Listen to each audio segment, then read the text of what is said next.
السلام عليكم ورحمة الله. كل سنة وانتم طيبين. النهاردة هنعمل بطاطس مهروسة بس طعمها حلو جدا جدا، مختلفة. طريقة جديدة كده هتجربوها ان شاء الله هتعجبكم. بس عندي بطاطس اقشرها كده وهقطعها.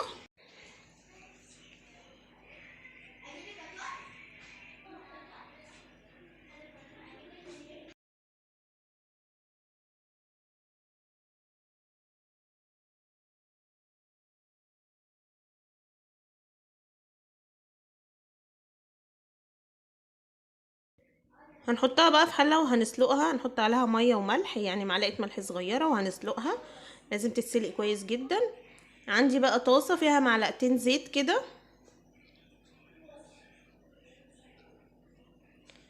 هحط بقى فلفل حامي، يعني قرن فلفل واحد كده مقطعاه. شوحه الاول كده.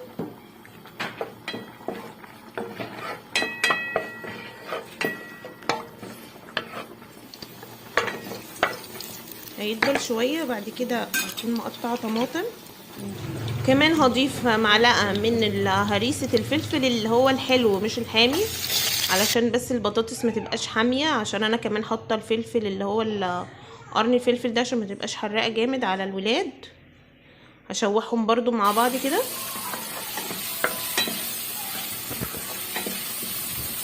هيدبلوا شويه بقى. بعد كده بقى هتبلهم كده، هحط نص معلقه كمون وكمان نص معلقه فلفل.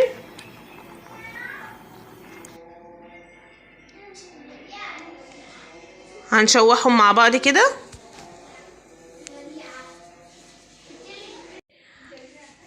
بس بجد ريحتها جميله جدا، الكمون مع الفلفل والطماطم عاملين ريحه حلوه قوي. وطعمها حلو جدا، عجبت الولاد جدا. ان شاء الله تجربوها هتعجبكم قوي. بس هصفي بقى البطاطس واحطها عليها.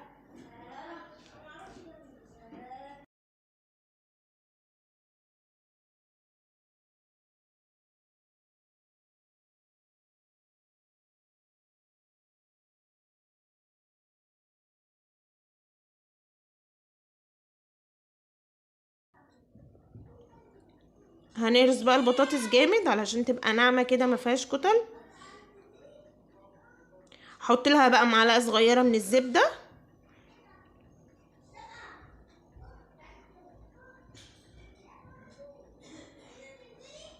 بس كده خلاص هنطفي عليها. هنحط بقى في الاخر خالص بقدونس وكزبره مفرومين كده، هضيفها عليهم في الاخر بعد ما بطفي، بتخلي طعمها حلو قوي.